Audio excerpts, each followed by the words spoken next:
Alors, je vous souhaite la bienvenue dans cette conférence qui concerne l'astrologie mondiale, comme je fais tous les ans.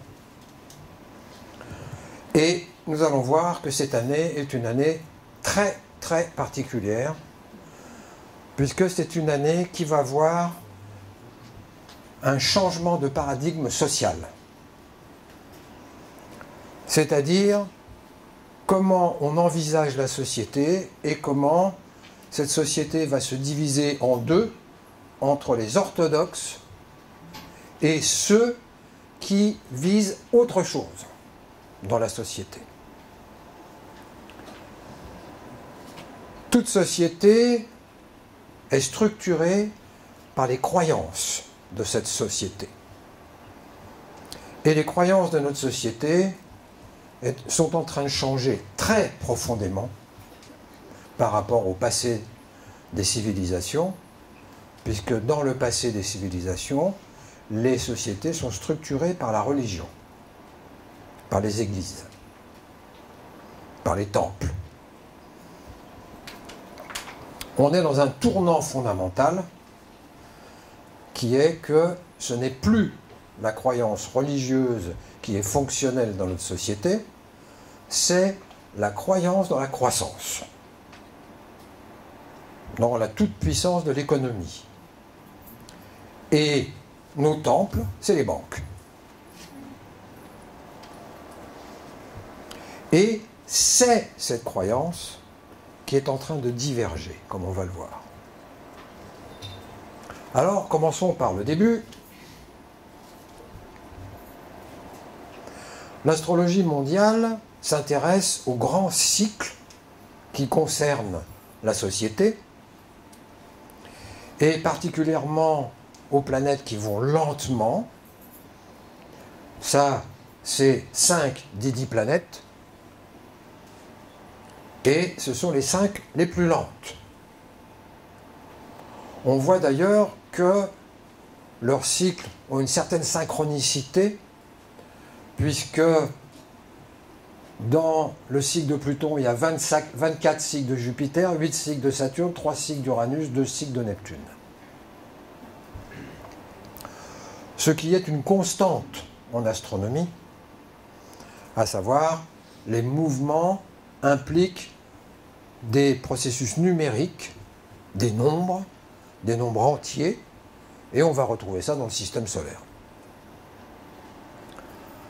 Donc, en astrologie mondiale, ces planètes-là ont des significations particulières pour les individus, mais pour ce qui concerne l'astrologie mondiale, c'est une signification à part. Jupiter signifie l'expansion, prendre de la place, réaliser matériellement. Saturne représente structurer, rétrécir, l'inverse de Jupiter, aller à l'essentiel. Là, on trouve la législation, la relation à la loi, la relation à faire en sorte que les choses soient carrées, soient posées. Uranus, c'est l'inverse de Saturne. Saturne, c'est les choses posées, qui ne bougent pas. Uranus, c'est ce qui est neuf, c'est ce qui est nouveau, c'est ce qui bouge. Neptune, c'est l'inverse d'Uranus. Uranus valorise l'individu, Uranus valorise la singularité, Uranus valorise ce qui est neuf, ce qui est nouveau, ce qui va permettre à chaque individu d'exprimer son génie personnel. Et donc Uranus signifie tout ce qui dans la société bouge, qui va de l'avant et qui va dans le sens de favoriser l'expression individuelle. Neptune, c'est l'inverse, c'est la valeur du collectif. Et dans la société dans laquelle nous sommes, eh bien, c'est Uranus qui prend le dessus sur Neptune. C'est-à-dire, c'est les valeurs individuelles qui l'emportent sur les valeurs collectives. Je n'ai pas besoin de vous faire un dessin. Et enfin, Pluton signifie ce qui se passe par en dessous, ce qui est caché. Le dieu des enfers, dans la mythologie, les enfers, c'est dans la terre, sous la terre, ce qui est caché. Et ce qui est caché, c'est l'atome. Ce qui est caché, c'est le pétrole. Ce qui est caché, c'est la détention de l'information. Ce qui est caché, c'est la prise de pouvoir par en dessous. Donc, Pluton va gouverner tout ce qui implique les mouvements souterrains qui ne sont pas visibles. Saturne, bien évidemment, et Jupiter, c'est tout à fait visible. Uranus aussi, c'est la révolution. Mais Pluton, on ne voit rien, tout se passe par en dessous, tout est occulte. Ce qui est intéressant, c'est les cycles.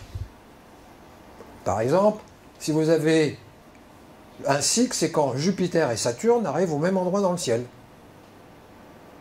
Après, le plus rapide se décale par rapport au plus lent, et puis hop, ça revient. Le cycle de Saturne à Jupiter, c'est 20 ans, quasiment exactement.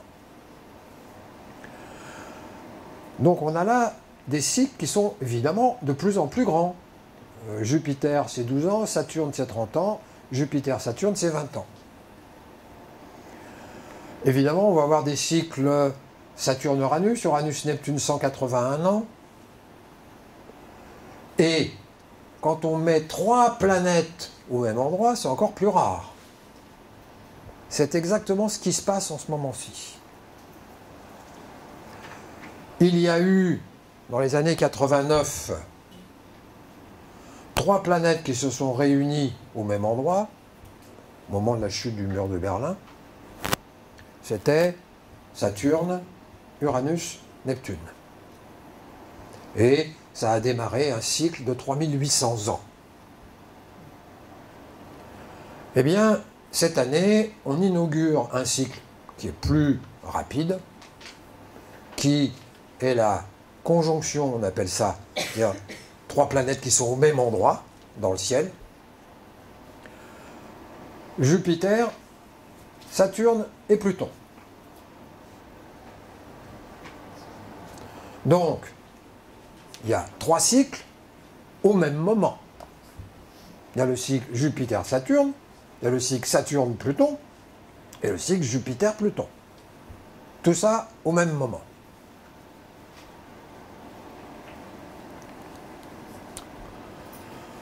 Ici, à la fin du Capricorne, début du Verseau.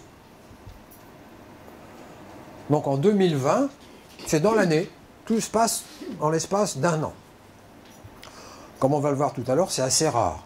En général, les 3 cycles se conjoignent 2 ans, 3 ans, 4 ans. Mais là, c'est dans la même année, c'est 2020. Éventuellement jusque janvier 2021, mais ça fait quasiment un an. Donc en janvier, c'est Saturne-Pluton, on l'abordera. En avril, Jupiter-Pluton. Et en décembre, Jupiter-Saturne. Quand on regarde dans le passé, pour comprendre ce qui se joue à travers ce super cycle, ben on revient dans le passé. Et on se pose la question, quand, dans le passé, il y a eu la même configuration. La même configuration au même endroit. Ben dans les 2 derniers millénaires, ça s'est passé 2 fois. Une fois en 1518-1524, vous voyez là c'est sur 6 ans, entre le Capricorne et le Poisson. Et une fois antérieurement encore, en 549-551, toujours pareil, dans le signe du Capricorne, et un tout petit bout du Verseau, donc ça revient ici à Capricorne-Verseau. Donc c'est pas tous les ans que ce genre de configuration arrive.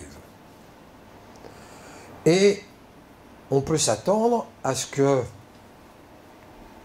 il y ait du changement considérable, du même ordre qui s'est passé en 1518-1524, du même ordre de ce qui s'est passé en 549-551. Alors je ne suis pas historien. Ce qui est intéressant, c'est justement de faire des analogies. Évidemment, ce n'est pas le même contexte historique, évidemment. Mais l'idée, c'est de trouver qu'est-ce qui est commun, qu'est-ce qui s'est passé.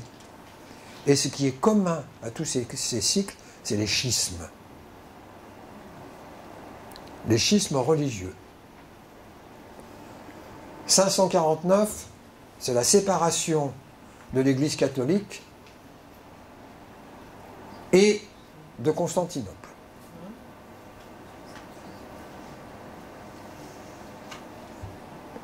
« 1518, c'est l'excommunion de Luther, avec évidemment le protestantisme derrière. Les massacres, machin, etc., mais ça n'a pas empêché le protestantisme. Hein. De la même manière, les orthodoxes sont toujours en vie. La religion orthodoxe existe toujours. On voit comment, à certains moments, il y a une divergence qui se met en place dans la manière de voir le monde. Et cette divergence, à l'époque, ça se traduit par des divergences religieuses, parce que c'était le religieux qui structurait la société. Et bien là, on va assister à une divergence de nos croyances. Et comme notre croyance, c'est le néolibéralisme, comme étant le top sommet de comment la société devrait fonctionner, parce que ça nous apporte la liberté, mon œil, ça nous apporte la richesse, mon œil, ou alors la richesse à quelques-uns contre la pauvreté de la multitude. Donc évidemment, prenons 1518, Luther.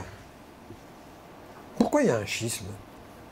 Parce que la religion catholique, à l'époque, est intéressée par l'argent, ce qui n'a rien de spirituel. Évidemment, Luther est celui qui a élevé la voix pour dire ça, ça peut pas. Et donc, à partir de ce moment-là, se met en place ce schisme. Et donc, il y a toujours cette question matérielle, matérialisme, spiritualisme. Toujours dans ces moments-là, on va le voir. C'est des choses évidentes. Et c'est le matérialisme du spirituel qui est contesté parce que ça ne correspond pas à ce qui était originellement. Eh bien, de la même manière, en 2020, va se mettre en place cette contestation. Cette contestation de ce paradigme qui est tenu pour étant l'Eldorado et qui est la croissance à tout prix et qui est l'importance du profit contre le bien-être, contre l'humanité elle-même, contre la nature, contre la terre, etc. Donc il y a des voix qui commencent à s'élever, mais jusque-là, c'était pas mûr. Et ben voilà, c'est mûr. 2020, c'est le fruit qui tombe de l'arbre. Ça y est, c'est mûr. Et ça se passe dans le signe du Capricorne, à chaque fois. Le signe du Capricorne parle de quoi? Parle de la structuration de la société. Ça parle de ça. Comment une société se structure à travers des valeurs, comment elle se structure à travers des lois qui généralisent les valeurs qui sont véhiculées par la croyance. Eh bien, c'est exactement ce qui va se passer ici en 2020. À savoir une remise en cause des structures existantes de la société, des sociétés, en général, pas seulement nous en France, de la société fondée sur le néolibéralisme, de la société qui va à l'encontre du bien commun pour valoriser, soi-disant, quelque chose qui va s'équilibrer tout seul, à savoir, eh bien, c'est la loi du marché. Quel est le parent? Il y a plein de parents ici. Qui peut croire une seule seconde que l'égoïsme de l'enfant naturel va se réguler tout seul? C'est un mythe. Il n'y a pas besoin d'aller chercher midi à 14 h.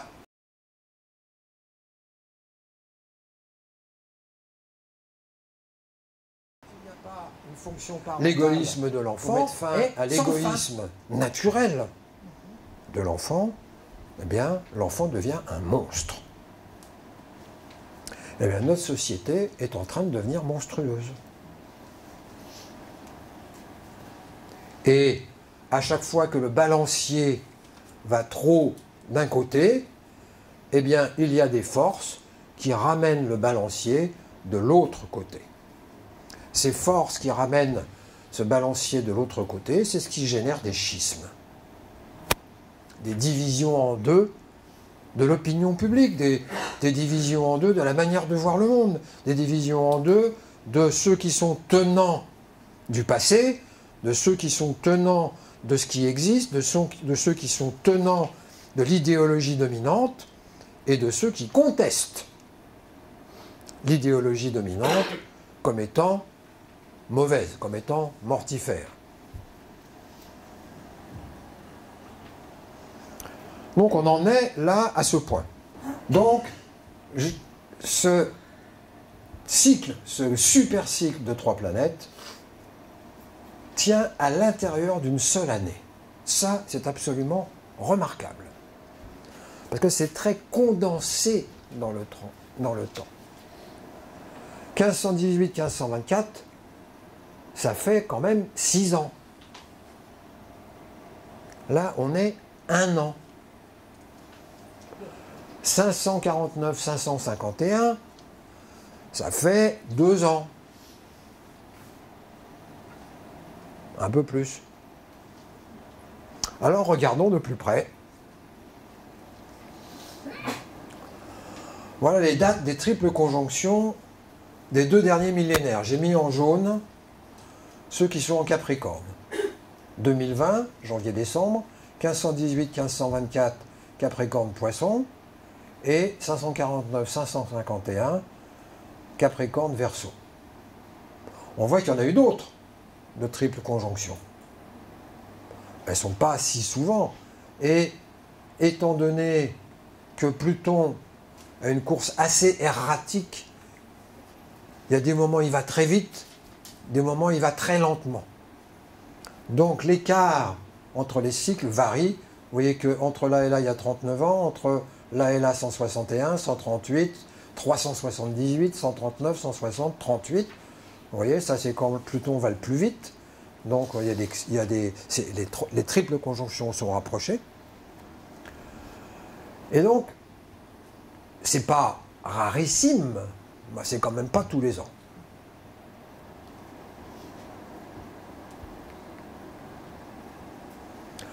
Regardons 1518-1524.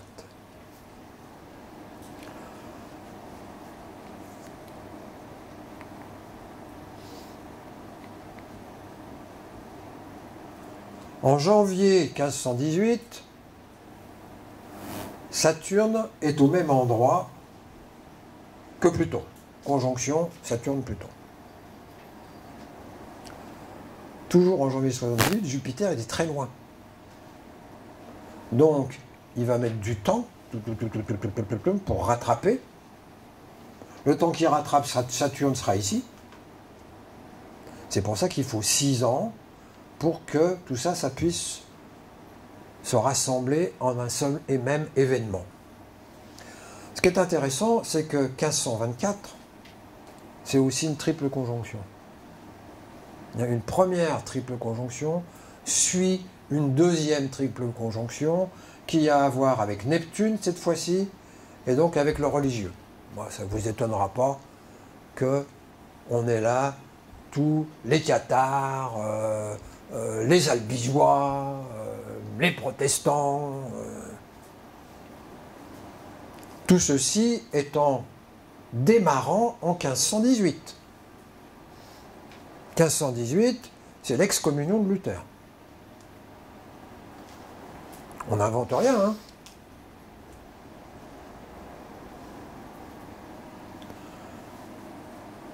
Uranus est ici, et donc Jupiter, il va faire tout ce temps ici, hop, pour arriver ici en 1524. Alors regardons maintenant qu'est-ce qui se passe dans cette période de temps dans l'humanité. ben, il s'en passe.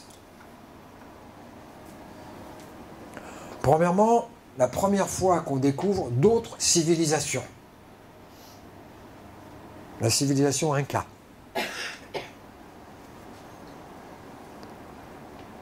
Et qu'on s'empresse d'éradiquer. Conquête du Mexique, on pique l'or et on envahit. C'est exactement ce que faisaient les Vikings dans leur raid en Angleterre. Ils attaquaient les temples, en l'occurrence les églises, ils piquaient l'or et s'en allaient. Ben là, les Espagnols, ils font pareil. Mais ce qui est intéressant, c'est le tour du monde de Magellan. Pour la première fois de l'histoire, quelqu'un fait le tour de la planète, démontrant ainsi que la Terre est ronde. Jusque-là, ce n'était pas prouvé.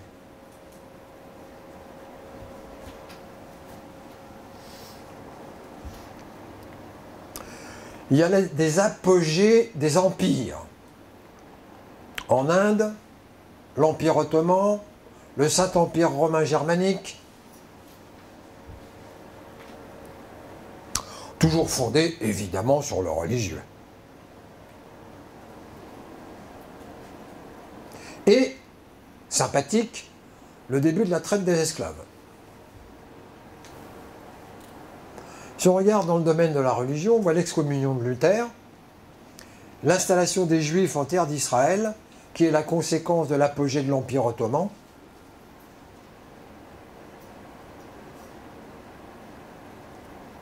l'islam chassant les Juifs, qui viennent s'installer en terre d'Israël et qui commencent à poser leur autonomie religieuse, de nouveau, séparation, entre Jérusalem et le Caire. Alors si on essaie de transposer, qu'est-ce qu'on retient? Tour du monde de Magellan. Ça fait penser à quoi, ça? À la conquête de l'espace.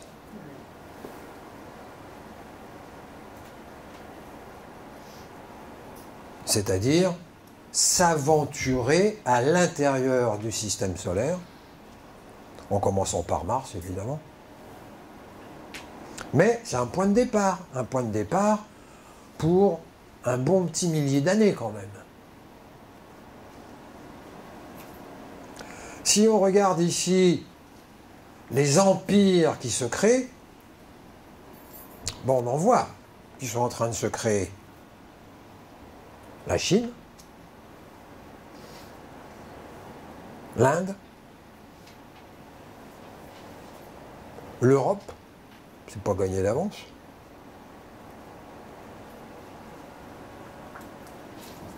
Qui change complètement la donne géopolitique. Et puis, eh bien, on trouve cette notion de division en deux des croyances. Et cette division en deux, c'est la division en deux entre, d'un côté, le néolibéralisme, et de l'autre côté, le participatif, qui est en train et qui va se mettre en route de manière efficiente sur le plan social. Pourquoi efficient? Parce qu'il y a Saturne là-dedans.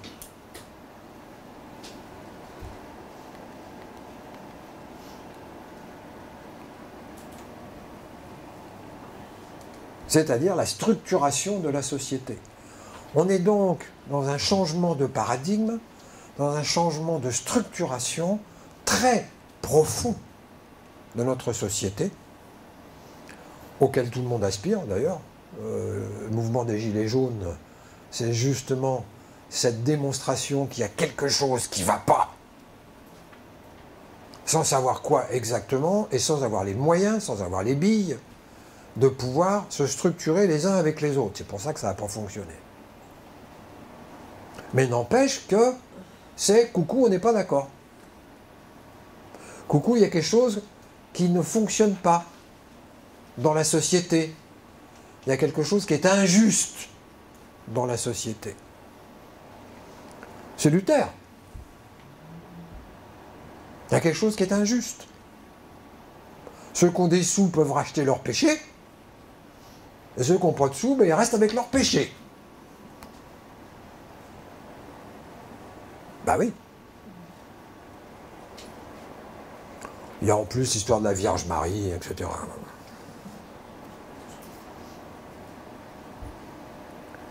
Et en plus, l'histoire d'avoir de l'or dans les églises. Luther, il dit, oh là là, tout ça, c'est pas religieux, ça n'a rien à voir avec Dieu, ça a à voir avec le matérialisme, donc on ne met rien du tout d'or dans les temples. Et pas de représentation.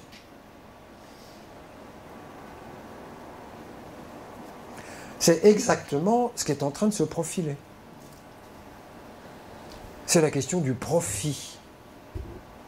C'est la question de l'argent. C'est la question que certains s'engraissent au nom d'une idéologie. Et quand je dis certains, c'est une toute petite minorité, alors que les autres sont en train de tirer la langue.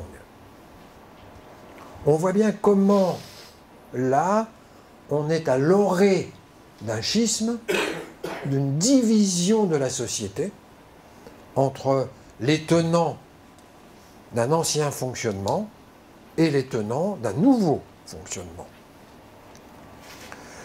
Et les protestants, on ne leur a pas fait de cadeau. Hein. Les albigeois, on ne leur a pas fait de cadeau. Donc il faut s'attendre à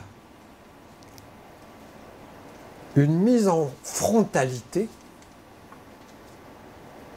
des valeurs sociales incarnées par les pouvoirs politiques. Et j'ai appris ce soir que le président des États-Unis avait été remis en cause, qu'il y a une procédure d'impeachment qui est en cours. On voit bien comment il y a une contestation, ça ne veut pas dire que ça va aboutir, mais ça veut dire que, eh bien, il y a une contestation. Et 2020, ça va être la mise en place de cette contestation qui n'a pas grand-chose à voir avec les gilets jaunes, mais qui a beaucoup plus à voir avec quelque chose qui va se structurer, c'est Saturne, à partir d'une pensée, à partir d'une manière d'être, à partir de valeurs qui sont fondamentalement différentes, les valeurs participatives, qui sont fondamentalement différentes de celles qui sont prônées par la société dans laquelle on vit et qui est l'individualisme forcené. Il y a forcément un moment où la balance va aller de l'autre côté. Eh bien, c'est ce qui est en cours de se mettre en place en 2020.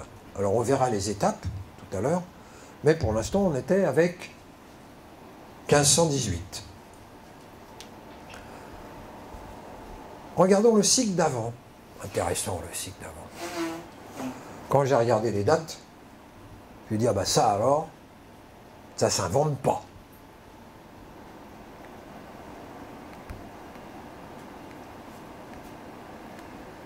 « 549, 551. Vous voyez que les trois planètes en jeu, elles sont beaucoup plus proches. En 549, Jupiter est là. En 549, Saturne et Pluton sont en conjonction. Février, août, novembre, 549 à la fin du Capricorne. Et donc Jupiter va pas mettre longtemps pour venir au même endroit que Saturne qui entre-temps s'est déplacé, pour venir ici, dans le signe du Verseau, en janvier 551. Même triple conjonction au même endroit du ciel. Regardons ce que l'histoire nous apprend.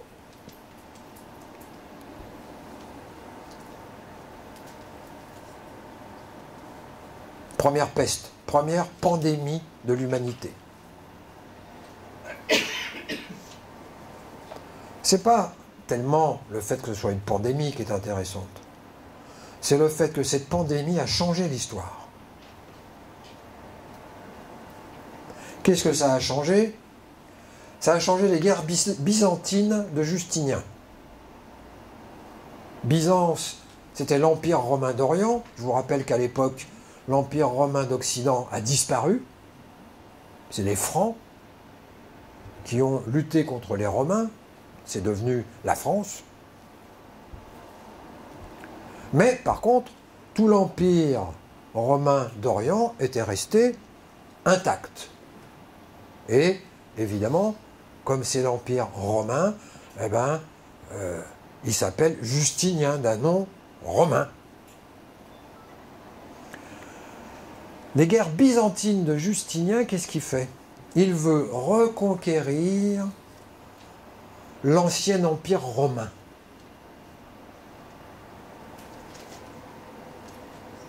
Donc, il met en place son extension vers l'Italie, qui ne faisait plus partie de l'empire romain d'Orient. Et au moment où il va conquérir Rome, qu'est-ce qui se passe? La peste. Il n'a jamais pu reconquérir l'Empire romain d'avant. Parce qu'après, il y a eu des invasions des pays de l'Est, etc. Guerre des Goths en Italie, qui squatte la Corse, qui squatte la Sardaigne, qui squatte la Sicile, par les Goths. Bah ouais. Et Justinien, là, plus moyen d'avoir accès à ces îles. Guerre des Francs contre les Wisigoths. Schisme orthodoxe catholique. L'affaire des 3 chapitres. On retrouve cette division en deux.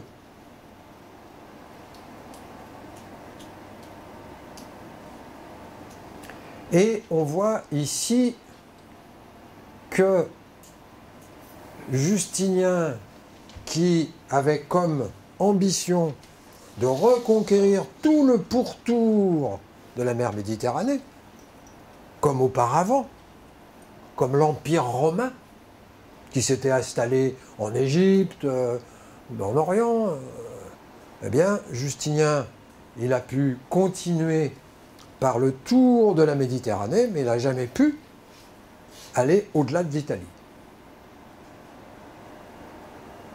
Il n'a pas pu aller en Espagne. Donc, il a mis en place de nouveau cet empire qui était celui qui était auparavant, mais de manière tout à fait partielle, à cause de la peste. S'il n'y avait pas eu la peste, toute la Gaule, toute l'Espagne serait devenue l'Empire romain, de nouveau. Donc pandémie et introduction du ver à soie dans l'Empire byzantin, ce qui va permettre petit à petit de faire l'économie de la route de la soie.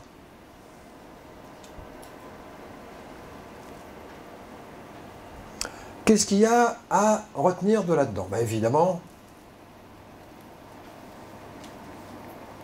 le schisme orthodoxe catholique qui renvoie au schisme catholique protestant. Rebelote, c'est la même chose. Qu'est-ce qu'on voit aussi? On voit que les voyages qui sont liés à les guerres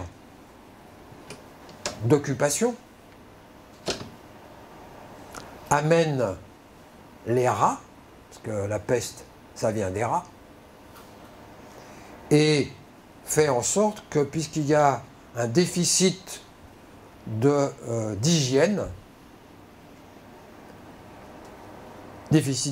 qui n'existait pas chez les Romains, qui génère cette peste. Et cette peste, elle envahit l'Europe à partir de la Méditerranée, et elle génère des millions de morts, changeant de manière durable l'histoire.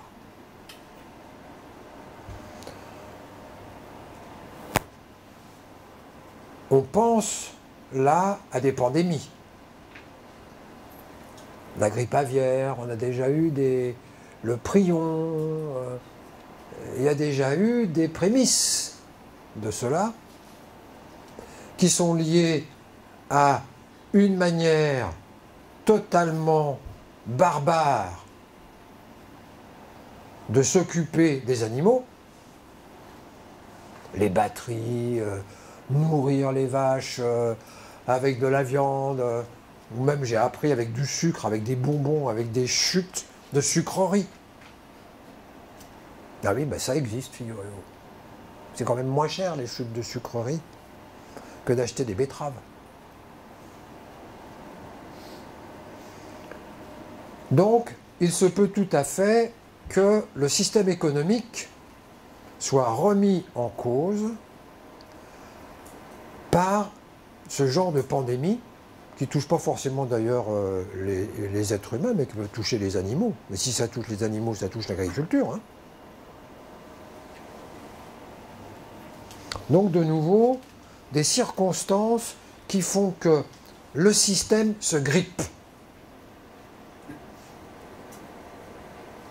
Soit le système se grippe à cause de remise en cause idéologique, soit le système se grippe à cause de circonstances extérieures, genre pandémie.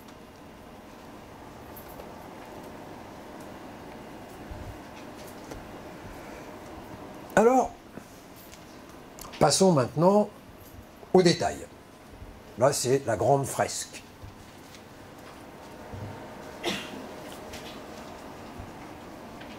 J'ai écrit troisième conjonction, c'est la quatrième. Ça se passe le 12 janvier 2020, au tout début de l'année 2020, on n'en est pas loin. Hein. Saturne-Pluton, ça parle de quoi? C'est intéressant, Saturne-Pluton. Si on remonte dans le passé, on arrive à 1947. Yalta. Le partage du monde par les grandes puissances. Mais 1947, c'est pas seulement Yalta, c'est le plan Marshall. Et le plan Marshall, c'est quoi? Eh bien, c'est l'ouverture vers les banques, vers le pouvoir de l'argent.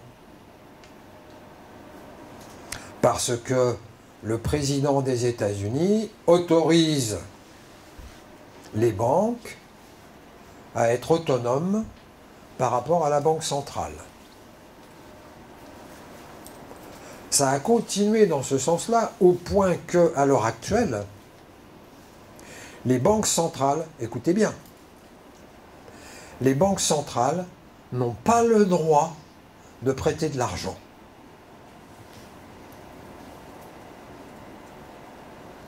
Si vous voulez emprunter de l'argent, eh bien, il faut s'adresser à une banque privée. Parce que la Banque centrale n'a pas le droit de prêter de l'argent.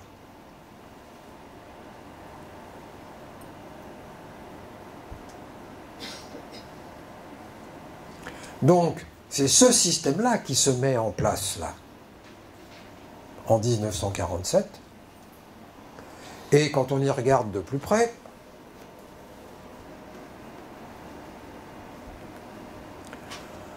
cycle Pluton 1947-1982, qu'est-ce qu'on voit?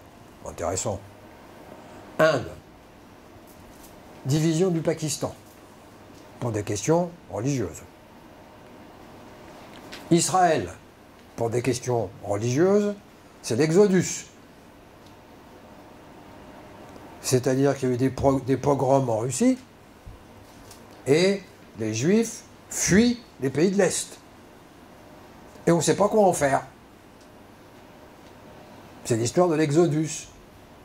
Personne, comme les réfugiés à l'heure actuelle, hein, c'est exactement la même chose. Personne n'en veut.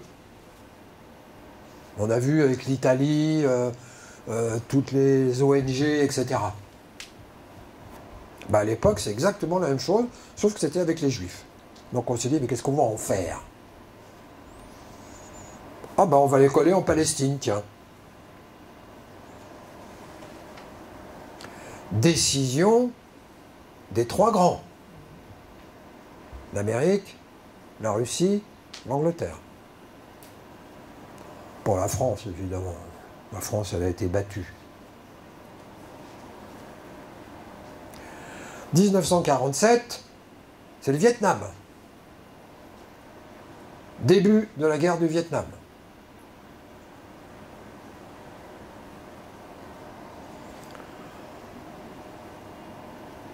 Et en Chine, les nationalisations de Mao. Alors, ce qui est intéressant de voir, c'est que dans un cycle, tout est inscrit au départ du cycle. Ensuite, ce qui est inscrit au départ du cycle, ça se développe dans le cycle. Donc évidemment, on va retrouver ça partout. Par exemple, la Chine. Allons-y. Ici, la Chine, Mao. Chine, révolution culturelle. Remarquable, la Chine. Elle doit avoir des astrologues, moi je vous le dis. Hein. Parce que à chaque fois, c'est pile poil. La Chine est marquée par le cycle de Saturne à Pluton. On le voit là. Bon, alors là, on ne peut pas faire mieux. Voilà. Alors, si on regarde maintenant ici, Israël. Évidemment, ici, l'apparition de l'OLP. Ici, l'OLP en Palestine. Ici, la guerre de Kippour.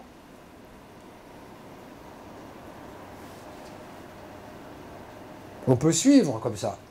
C'est-à-dire que ce qui s'inscrit ici a un développement partout ici. Ici, on a l'Inde, division avec le Pakistan. Ici, guerre Pakistan pour le Cachemire.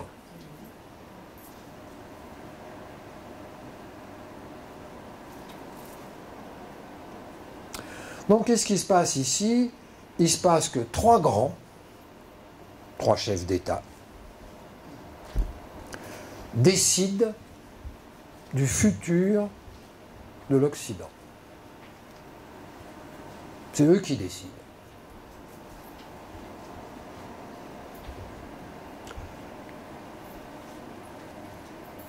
Il n'y a que la Chine qui, elle, continue son petit bout de chemin dans le cycle de Saturne à Pluton. Et en regardant le cycle d'avant,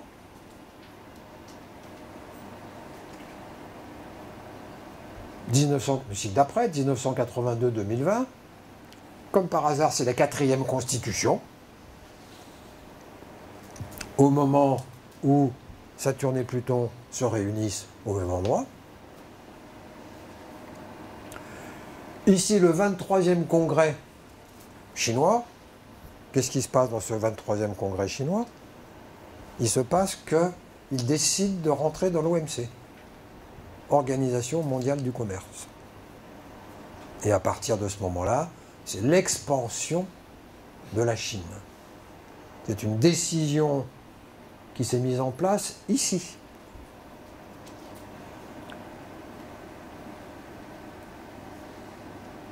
Ici, on regarde Israël, guerre du Liban, ici. Ici, on va trouver le terrorisme. les Twin Towers. Mais ici, avant les Twin Towers, il y a eu des bombes, il y a eu une bombe qui a explosé au World Trade Center. Ça, on ne se rappelle plus.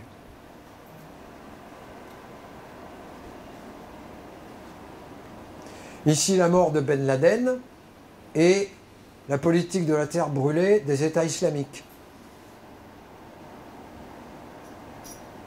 Tout ceci, c'est la conséquence de 1947.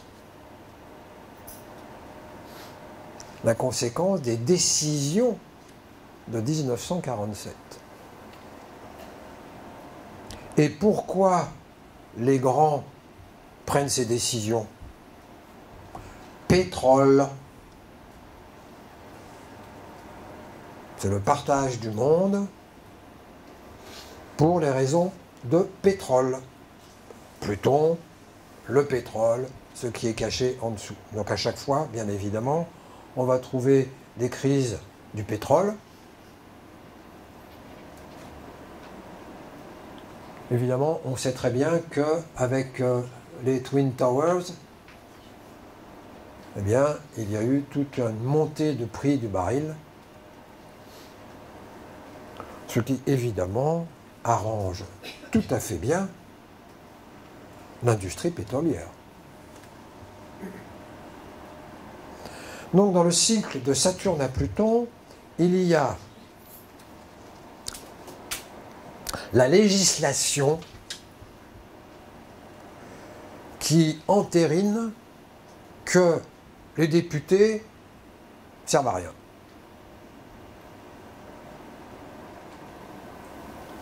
Parce que les décisions se prennent ailleurs.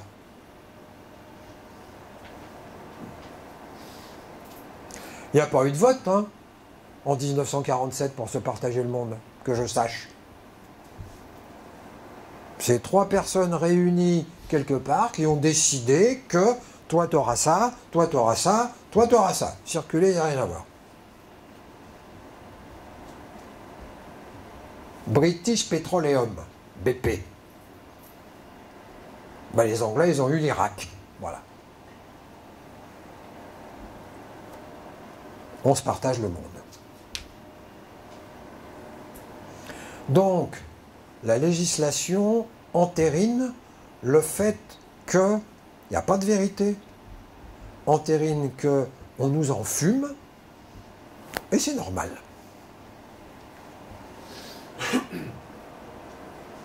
On est dans ce monde de la désinformation. Et l'optimum de cette désinformation, c'est Internet. C'est les réseaux. C'est extraordinaire quand on regarde un petit peu de loin qu'est-ce qui se passe dans les réseaux. C'est le pouvoir de l'opinion, les réseaux.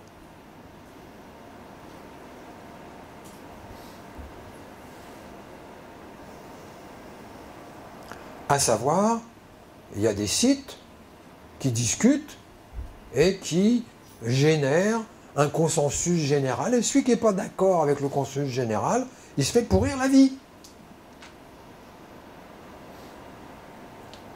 Il se fait insulter, il se fait montrer du doigt. C'est-à-dire que le droit à chacun de penser comme il a envie de penser, ça n'existe plus sur Internet. C'est le lieu du consensus général.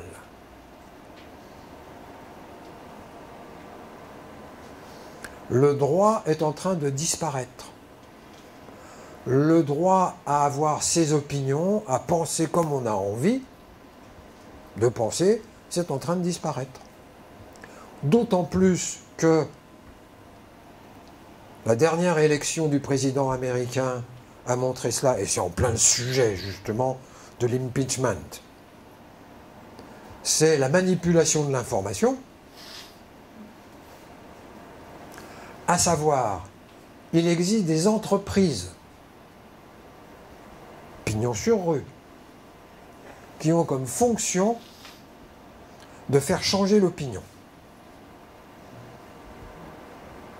En créant des fausses discussions, c'est les Russes qui sont passés maîtres là-dedans, C'est comme ça que le président des États-Unis a été élu, justement par manipulation de l'information. Et les Russes sont les champions du monde. Ils créent des discussions, ils créent des interactions. C'est-à-dire que dans la même entreprise, eh bien, il y a une personne qui va interpeller l'autre personne pour créer des conflits d'opinion de telle manière à faire monter la mayonnaise. Nous sommes dans le monde de la désinformation. En même temps que dans le monde de l'accumulation d'informations, ça s'appelle le big data. Je vous l'ai déjà dit plusieurs fois. Quand vous prenez une carte de fidélité,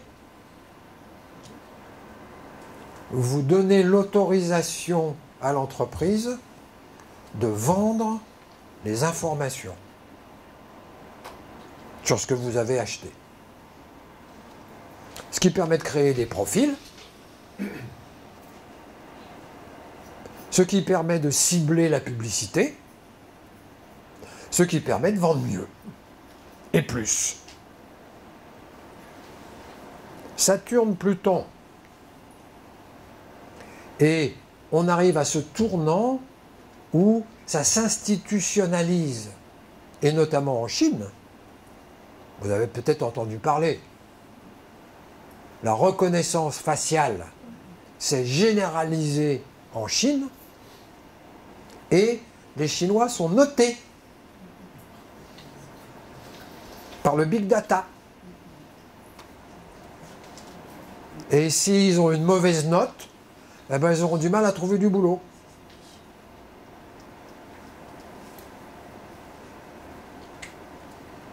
C'est-à-dire que c'est le monde de l'intelligence artificielle, des réseaux neuronaux, qui se sont mis en place il n'y a pas très longtemps, il y a 4, 5 ans, 6 ans, ce qu'on appelle les réseaux neuronaux profonds, qui sont capables d'apprendre par eux-mêmes. Jusque-là, il fallait tout mâcher. Ben maintenant, les intelligences artificielles, elles apprennent par elles-mêmes. À tel point que j'ai entendu encore cet après-midi que pour prévenir des attaques dans les rues, eh bien, il y a une entreprise qui s'est branchée sur l'ensemble des policiers britanniques qui ont tous une caméra là, sur leur casquette, de telle manière à récupérer toutes les infos pour tirer des profils par intelligence artificielle. L'intelligence artificielle, elle a besoin de quantités faramineuses d'informations. Donc voilà, on est dans ce monde-là. Et on est dans le monde où la réalité virtuelle, mesdames et messieurs, est en train de débarquer. C'est quoi la réalité virtuelle? Eh bien, c'est quelque chose qu'on va appeler les assistants personnalisés. Déjà, on a une toute petite idée de ça, puisque dans nos téléphones, on cause à notre téléphone et il comprend ce qu'on lui dit. Enfin, il comprend. Il écrit ce qu'on lui dit. Mais aussi, on peut lui poser des questions. D'aller chercher sur Internet le prix de ceci, le prix de cela, où est-ce que je peux trouver ceci, où est-ce que je peux trouver cela. Mais c'est le tout début. Donc Saturne-Pluton, ça parle de ça, ça parle de ce monde souterrain, de ce monde où ce n'est pas nous qui décidons, ce ne sont pas les politiques qui décident, c'est pas non plus l'histoire du complot. C'est beaucoup plus compliqué que ça. C'est-à-dire que chacun dans son coin récupère du pouvoir. Et le pouvoir, c'est quoi? C'est d'avoir de l'info. Le pouvoir, c'est plus l'acier. Le pouvoir, c'est l'information. Le pouvoir, c'est de savoir en temps réel la situation concrète et matérielle. Avec les drones, etc. Donc voilà, On est dans ce temps du départ d'un nouveau cycle. Et l'enjeu, ça va être qu'est-ce que l'humanité va décider. C'est pas joué d'avance, hein. Comme dans notre vie personnelle, les choses ne sont pas jouées d'avance. Il y a des cycles, il y a des moments de changement, il y a des moments de remise en cause. Mais la manière dont on va le vivre, c'est pas écrit. De la même manière, au niveau mondial, ce n'est pas écrit.